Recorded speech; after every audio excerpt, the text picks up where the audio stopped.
Hello readers and digital people, and welcome back to gpreeds Reads. I am your host, Grant Reads.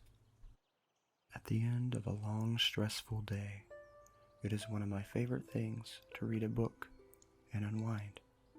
So today I am going to read a story to you from Grimm's Fairy Tales. The Wishing Table, the Gold Ass, and the Cudgel in the Sack. There was once upon a time a tailor who had 3 sons and only 1 goat. But as the goat supported the whole of them with her milk, she was obliged to have good food and to be taken every day to pasture. The sons, therefore, did this in turn. Once the eldest took her to the churchyard, where the finest herbs were to be found, and let her eat and run about there. At night, when it was time to go home, he asked, "Goat, have you had enough?" The goat answered, "I have eaten so much, not a leaf more I'll touch, meh, meh."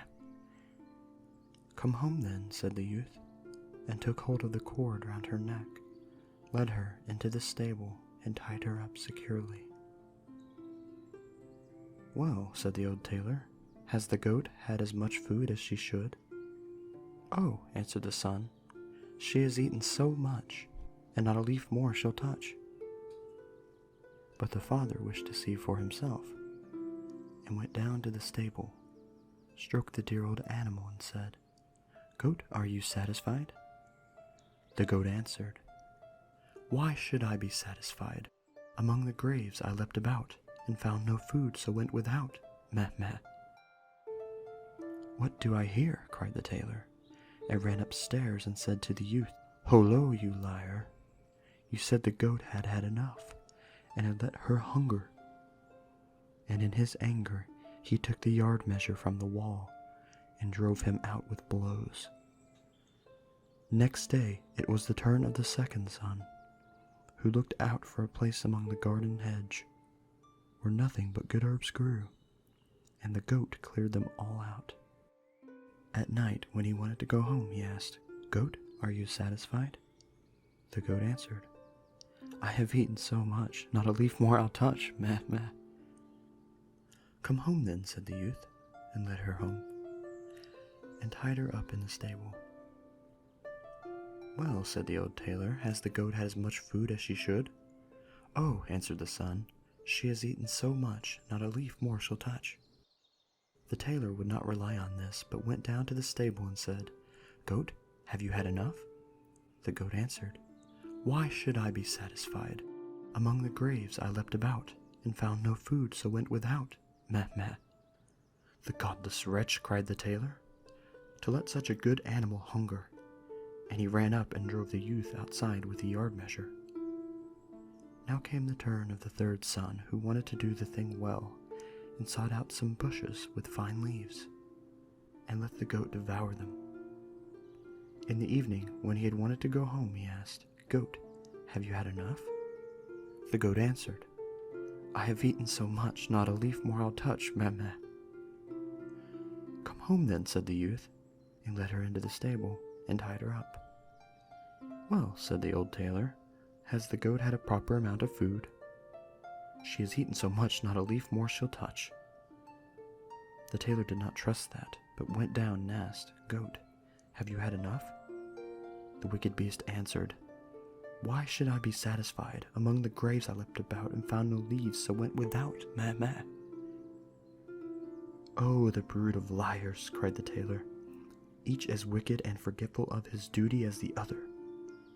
You shall no longer make a fool of me." And quite beside himself with anger, he ran upstairs and belabored the poor young fellow so vigorously with the yard measure that he sprang out of the house. The old tailor was now alone with his goat. The next morning he went down into the stable, caressed the goat, and said, "Come, my dear little animal, I will take you to feed myself." He took her by the rope and led her to the green hedges and amongst milfoil, and whatever else goats like to eat. "There, you may for once eat to your heart's content," he said to her, and let her browse till even. Then he asked, "Goat, are you satisfied?" She replied, I have eaten so much, not a leaf more I'll touch, meme." "Come home then," said the tailor, and led her into the stable, and tied her fast. When he was going away, he turned around again and said, "Well, are you satisfied for once?" But the goat did not behave the better for him, and cried, "Why should I be satisfied? Among the graves I leapt about, and found no leaves, so went without, meme." When the tailor heard that, he was shocked, and saw clearly that he had driven away his 3 sons without cause. "Wait, you ungrateful creature," he cried. "It is not enough to throw you out. I will mark you so that you will no more dare to show yourself amongst honest tailors." In great haste he ran upstairs, fetched his razor, lathered the goat's head, and shaved her as clean as the palm of his hand. And as the yard measure would not be too good for her, he brought the horsewhip, and gave her such cuts with it that she ran away in violent haste. When the tailor was thus left quite alone in his house, he fell into great grief, and would gladly have had his sons back again. But no one knew where they had gone. The eldest had apprenticed himself to a carpenter, and learnt industriously and indefatigably. And when the time came for him to go travelling, his master presented him with a little table which had no particular appearance, and was made of common wood, but it had one good property. If anyone should set it out and say, "Little table, set yourself," the good little table was at once covered with a clean little cloth, and a plate was there, and a knife and fork beside it, and dishes with boiled meats and roasted meats, as many as there was room for, and a great glass of red wine shone so that it made the heart glad. The young journeyman thought, "With this you have enough for your whole life," and went joyously about the world, and never troubled himself at all whether an inn was good or bad, or if anything was to be found in it or not. When it suited him, he did not enter an inn at all, but either on the plain, in a wood, a meadow, or wherever he fancied, he took his little table off his back, set it down before him, and said, "Set yourself," and then everything appeared that his heart desired. At length he took it into his head to go back to his father, whose anger would now be appeased, and who would now willingly receive him with his wishing table. It came to pass that on the way home one evening he came to an inn which was filled with guests. They bade him welcome, and invited him to sit and eat with them, for otherwise he would have difficulty in getting anything. "No," he answered, "I will not take a few bites out of your mouths. Rather than that, you shall be my guests." They laughed and thought he was jesting with them. He, however, placed the wooden table in the middle of the room and said, "Little table, set yourself." Instantly it was covered with food, so good that the host could never have procured it, and the smell of it ascended pleasantly into the nostrils of the guests. "Go ahead, dear friends," said the carpenter, and when the guests saw that he meant it, did not need to be asked twice, but drew near, pulled out their knives, and attacked it valiantly. And what surprised them the most was that when the dish became empty, a full one instantly took its place of its own accord. The innkeeper stood in one corner and watched the affair. He did not at all know what to say, but thought, "You could easily find a use for such a cook as that in your kitchen." The carpenter and his comrades made merry late into the even. At length they lay down to sleep, and the young apprentice also went to bed, and set his magic table against the wall. The host's thoughts, however, let him have no rest. It occurred to him that there was a little old table in his storeroom which looked just like the apprentice's, and he brought it out quite softly and exchanged it for the wishing table. Next morning the carpenter paid for his bed, took up his table, and never thinking that he had got a false one, went his way. At midday he reached his father, who received him with great joy. "Well, my dear son, what have you learnt?" he said. "Father, I have become a carpenter." "A good trade," replied the old man. "But what have you brought back with you for your apprenticeship?" "Father, the best thing which I have brought back with me is this little table."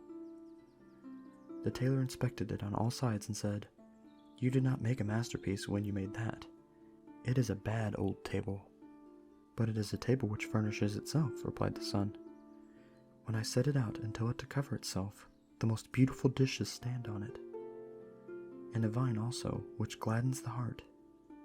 Just invite all of your relations and friends. They shall refresh and enjoy themselves for once, for the table will give them all they require." When the company was assembled, he put the table in the midst of the room and said, "Little table, set yourself." But the little table did not stir itself, and remained just as bare as any other table which did not understand language. Then the poor apprentice became aware that his table had been changed, and was ashamed at having to stand there like a liar. The relations, however, mocked him, and were forced to go home without having eaten or drunk. The father brought out his patches again, and went on tailoring, but the son went to work with a master in the craft. The second son had gone to a miller, and had apprenticed himself there. When his years were over, the master said, "As you have conducted yourself so well, I give you an ass of a peculiar kind, which never draws a cart, nor carries a sack." "What use is he then?" asked the young apprentice. "He lets gold drop from his mouth," answered the miller. "If you set him on a cloth and say, 'Bricklebrit,' the good animal will drop gold pieces for you." "That is a fine thing," said the apprentice, and thanked the master, and went out into the world. When he had need of gold, he had only to say "Bricklebrit" to his ass, and it rained gold pieces, and he had nothing to do but pick them off the ground. Wherever he went, the best of everything was good enough for him, and the dearer the better, for he had always had a full purse. When he had looked about the world for some time, he thought, "You must seek out your father. If you go to him with the gold ass, he will forget his anger and receive you well." It came to pass that he came to the same inn where his brother's table had been exchanged. He led his ass to the bridle, and the host was about to take the animal from him and tie him up, but the young apprentice said, "Don't trouble yourself. I will take my gray horse into the stable and tie him up myself too, for I must know where he stands." This struck the host as odd, and he thought that a man who was forced to look after his ass himself could not have much to spend. But when the stranger put his hand into his pocket and brought out 2 gold pieces and said he was to buy something good for him, the host opened his eyes wide and ran and sought out the best fare he could muster. After dinner, the guest asked what he owed. The host did not see why he should not double the reckoning, and said to the apprentice he must give 2 more gold pieces. He felt in his pocket, but his gold was just at an end. "Wait an instant, sir host," he said. "I will go and fetch some money." But he took the tablecloth with him. The host could not imagine what this could mean, and being curious, stole after him. And as the guest bolted the stable door, he peeped through a hole left by a knot in the wood. The stranger spread out the cloth under the animal and cried, "Bricklebrit," and immediately the beast began to let gold pieces fall, so that it fairly rained down money onto the ground. My word," said the host. "Ducats are quickly coined there. A purse like that can't be wrong." The guest paid his score and went to bed, but in the night the host stole down into the stable, led away the master of the mint, and tied up another ass in his place.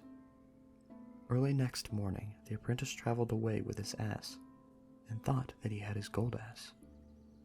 At midday he reached his father, who rejoiced to see him again, and gladly took him in. "What have you made of yourself, my son?" asked the old man. "A miller, dear father," he answered. "What have you brought back with you from your travels?" "Nothing else but an ass." "There are asses enough here," said the father. "I would rather have a good goat." "Yes," replied the son, "but it is no common ass, but a gold ass. When I say 'Bricklebrit,' the good beast opens its mouth and drops a whole sheet full of gold pieces. Just summon all our relations, and I will make them rich folks." "That suits me well," said the tailor, "for then I shall have no need to torment myself any longer with the needle," and ran himself and called the relations together. As soon as they were assembled, the miller bade them make way, spread out his cloth, and brought the ass into the room.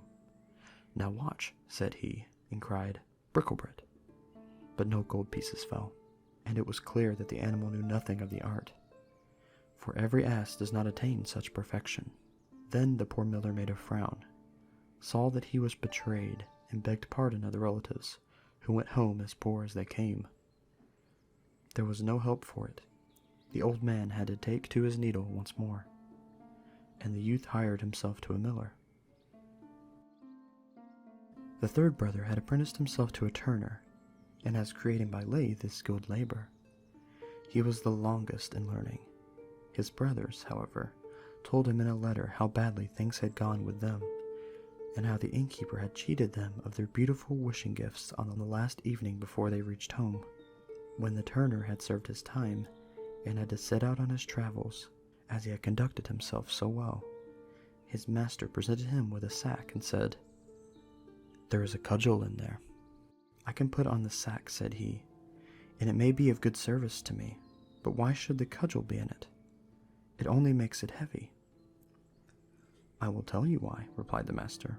"If anyone has done anything to injure you, do but say, 'Out of the sack, Cudgel,' and the cudgel will leap forth among the people and will play such a dance on their backs that they will not be able to sit or move for a week, and it will not leave off until you say, 'Into the sack, Cudgel.'" The apprentice thanked him and put the sack on his back, and when anyone came too near him and wished to attack him, he said, "Out of the sack, Cudgel," and instantly the cudgel sprang out and beat the coat or jacket off of one after the other right on their backs, and never stopped until it had stripped it off them. And it was done so quickly that before anyone was aware, it was already his own turn. In the evening, the young turner reached the inn where his brothers had been cheated. He laid his sack on the table before him, and began to talk of all the wonderful things which he had seen in the world. "Yes," he said, "people may easily find a table which will cover itself, a gold ass, and things of that kind. Extremely good things, which I by no means despise. But these are nothing in comparison with the treasure which I have won for myself, and am carrying about with me in my sack there." The innkeeper pricked his ears. "What in the world can that be?" thought he. "The sack must be filled with nothing but jewels. I ought to get them cheap, too, for all good things come in threes." When it was time for sleep, the guest stretched himself out on the bench, and laid his sack beneath him for a pillow. When the innkeeper thought his guest was lying in sound sleep, he went to him, and pushed and pulled quite gently and carefully at the sack to see if he could possibly draw it away, and lay another in its place. The turner had, however, been waiting for this for a long time, and now, just as the innkeeper was about to give a hearty tug, he cried, "Out of the sack, Cudgel!" Instantly the little cudgel came forth, and fell on the innkeeper, and gave him a sound thrashing. The host cried for mercy, but the louder he cried, so much more heavily the cudgel beat him on his back, until at length he fell to the ground exhausted. Then the turner said, "If you do not give back the table, which covers itself, and the gold ass, the dance shall begin afresh." "Oh no," cried the host quite humbly, "I will gladly produce everything, only to make the accursed goblin creep back into the sack." Then said the apprentice, "I will let mercy take place of justice. But beware of getting into mischief again." So he cried, "Into the sack, Cudgel," and let him have rest. Next morning the turner went home to his father with the wishing table and the gold ass. The tailor rejoiced when he saw him once more, and asked him likewise what he had learned in foreign parts. "Dear father," said he, "I have become a turner."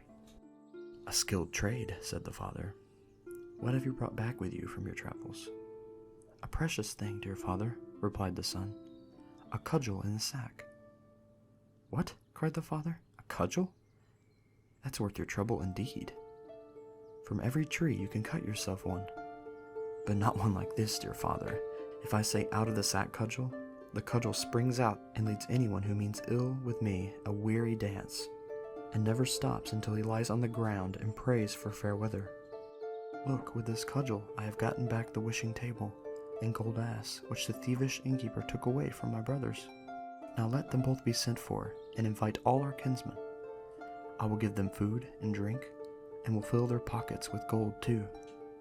The old tailor would not quite believe it, but nevertheless got the relatives together. Then the turner spread a cloth in the room and led in the gold ass and said to his brother, "Now, dear brother, speak to him." The miller said, "Bricklebrit," and instantly gold pieces fell down on the cloth like a thunder shower. And the ass did not stop until every one of them had so much that they could not carry any more. I can see in your face you also would like to be there.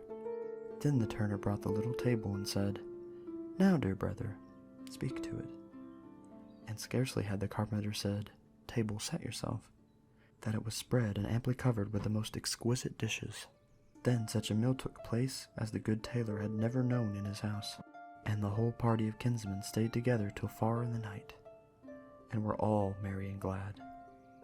The tailor locked away needle and thread, yard measure and flat iron, in a cupboard, and lived with his 3 sons in joy and splendor.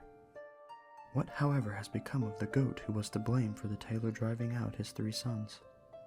That I will tell you. She was ashamed that she had a bald head, and ran to a fox's hole and crept into it. When the fox came home, he was met by 2 great eyes shining out of the darkness, and was terrified and ran away.